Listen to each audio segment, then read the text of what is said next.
খুব ভালো লাগছে, আনন্দের দিন। প্রত্যেকটা পশ্চিমবঙ্গবাসী আমি বিভিন্ন জায়গাতে ফোন কল পাচ্ছি যে এই শুভ দিনে আমরা যাবো না কেন, আমরা যাবো না কেন।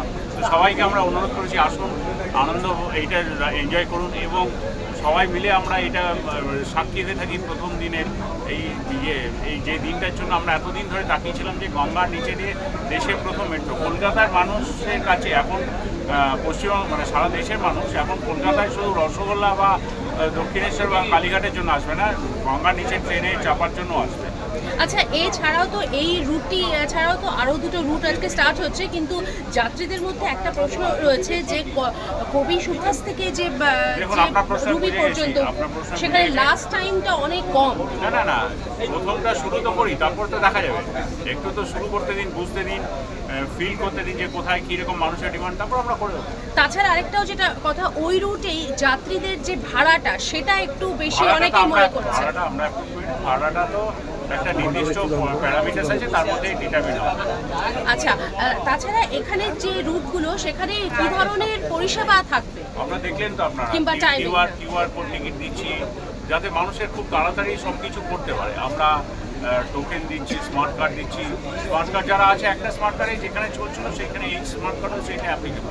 লাস্ট একটা বিষয় সেটা হচ্ছে যে নদীর নিচ দিয়ে তো অনেক বেশি যাত্রী সংখ্যা হবে বলে মনে করা হচ্ছে, তাহলে এখানে সার্ভিস ফ্রিকোয়েন্সিটা কীরকম হবে? For the best. এখন তো 7 মিনিট অন্তর আছে, আরও আমরা বাড়ানোর চেষ্টা করব। অনেক ধন্যবাদ। অসাধারণ লাগছে, অনেক অনেক দীর্ঘ প্রতীক্ষার অবসান আর কি। এরকম একটা সাকসেস হওয়ার পেছনে এত মানুষের এত অবদান, এত সিভিল ইঞ্জিনিয়ারদের এবং অন্যান্য ইঞ্জিনিয়ারিং সেকশনের এত অবদানের পরে এরকম একটা সাকসেস হয়েছে। মাটির তলা দিয়ে টানেলিং করে গঙ্গার তলা দিয়ে 13 মিটার নিচে দিয়ে, ভাবা যায় না। যারা বেশ ইঞ্জিনিয়ার এবং যারা ফিল্ডে কাজ করে তারা বুঝতে পারছে যে কত মেহনত করে, কত কষ্ট করে, কত লেবার ইনভলভ করে, কত ইঞ্জিনিয়ারিং সেন্সকে অ্যাপ্লাই করে এরকম একটা অ্যাচিভমেন্ট এসছে, ভাবা যায় না। এই যে গঙ্গার উপর দিয়ে যখন ব্রিজে করে বাসে করে আসতে হতো, সেই জ্যাম ঠেলে শিয়ালদা আসা, এই যে একটা আমি 85 সাল থেকে ডেলি প্যাসেঞ্জারি করতাম, চুচড়ো থেকে হাওড়া আসতাম এবং হাওড়া থেকে ধাক্কাধাক্কি করে বাসে উঠে আমি জোকা যেতাম চাকরি করতে। তো সেই দিন সে অসহনীয় দিন ছিল এবং ফেরার সময় অসহনীয় ছিল। তো সেইগুলো আজকে 40 বছর বাদে আমি বুঝতে পারছি, 40 বছর প্রায় হয়ে গেল আমার কনস্ট্রাকশন ইন্ডাস্ট্রিতে। তো বুঝতে পারছি যে কত বড় একটা অ্যাচিভমেন্ট হলো এবং মানুষের জন্য অনেক সেবামূলক কাজ একটা করলো Bharat. Indian government, Indian metro rail, Indian rail, সবাইকে অসংখ্য ধন্যবাদ। 10 টাকা করে ইঞ্জিনিয়ার্সদের, মাত্র 10 টাকাতে ধর্মতলা থেকে হাওড়া, ভাবা যায় না আজকে এই যুগে 10 টাকায় মেট্রোর মতো একটা সেবা, এয়ার কন্ডিশন এবং 5 স্টার ফেসিলিটি নিয়ে গঙ্গার তলা দিয়ে যাব, অভূতপূর্ব। আপনার নাম? দারুণ লাগছে। আমার নাম ক্রান্তি সরকার, আমি বেসিক্যালি সিভিল ইঞ্জিনিয়ার। আমি এলএনডিতে চাকরি করতাম, এখন পিএস গ্রুপে চাকরি করছি। যে একটা সিগন্যাল দেওয়া আছে যখন আমরা জলের নিচে যাব তখন চারিদিকটা নীল হয়ে যায় এবং ওটা একটা অদ্ভুত ভালো লাগার সৃষ্টি করে এবং কোনোদিন যে গঙ্গার নিচ দিয়ে আমি যেতে পারবো সেটা বুঝতে পারি। এই প্রথম সেই অভিজ্ঞতা ভীষণ ভীষণ ভালো লাগলো, অভিনব একটা ব্যাপার এবং সেটাতে এই সব কিছুর সঙ্গে জুড়ে আছে মানুষের সুযোগ সুবিধা এবং নাগরিকদের আরও সুবিধা হবে বলেই মনে হচ্ছে যে চট করে আমরা বিভিন্ন জায়গায় পৌঁছে যেতে পারবো। এই কানেক্টিভিটি আমাদের জন্য উন্নত হবে। কলকাতায় প্রথম মেট্রো 1984 এবং তারপর আবার প্রথম দেশের মধ্যে যে এরকম কালের, কি বলবেন? ভালো লাগছে যে কলকাতাকে বেছে নেওয়া হয়েছে।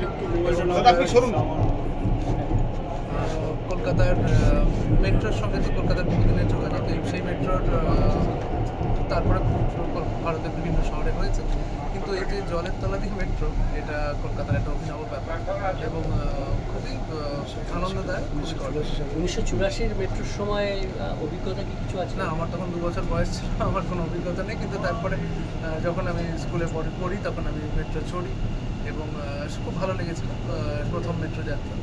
আজকে একটা অন্যরকম মেট্রো যাত্রা হলো গঙ্গার তলা, এটা একটা অন্যরকম।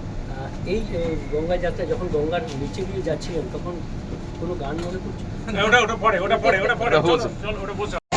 অতিরিক্ত আনন্দ হচ্ছে আজকের থেকে, মানে আনন্দ এর আগে কোনোদিন হয়নি, কারণ বহু বছরের অপেক্ষা ছিল আমাদের কলকাতাবাসী, হাওড়াবাসী দুপক্ষেরই, যে কবে এই মেট্রো চলাচল শুরু হবে।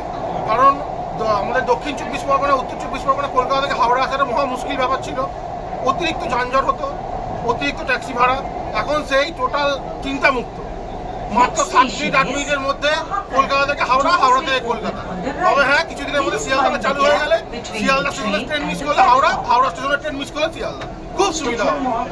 এই যে এতক্ষণ ধরে রাস্তা জ্যাম করে গঙ্গার ওপর দিয়ে, ব্রিজের ওপর দিয়ে যে আসা এবং এখন গঙ্গার নিচ দিয়ে চলে যাওয়া, কি বলবেন এটা পুরো? মারাত্মক অনুভূতি। এরকম অনুভূতি এবারে কোনোদিন পাবো ভাবিনি, তো যাই হোক চালু হয়ে গেল আজকে, সেই এক্সপিরিয়েন্সটা করতে এলাম, খুবই ভালো। আর তার মধ্যে লাইটিংটা যেটা করেছে আরো ভালো লাগছে, যে বোঝা যাচ্ছে মার্কিং করা আছে যে ফার্স্ট মেট্রোতে উঠে তার অনুভূতি কিরকম? অনেক ভোরবেলা বেরিয়েছি, আমার আগেও অনেকে চলে এসছে। এসপ্ল্যানেড স্টেশনে যখন গেলাম রাত 2টোর সময়, প্রথম জন যে এসছে রাত 2টোর সময় এসে বসেছিল, আমরাও তো আগে আসিনি, 5টার মধ্যে 5:30টার মধ্যে চলে এসেছি। সেই জন্যই এসছি, যাতে প্রথম দিন প্রথম রাইডটা করা যায়। এটা ইতিহাস একটা, এতদিন পরে, আর এশিয়ার মধ্যে প্রথম নদীর তলা দিয়ে মেট্রো যাচ্ছে, বড় ইতিহাস এটা। আপনার নাম? অনির্বাণ চরণ, কোথা থেকে আসছেন? দমদম।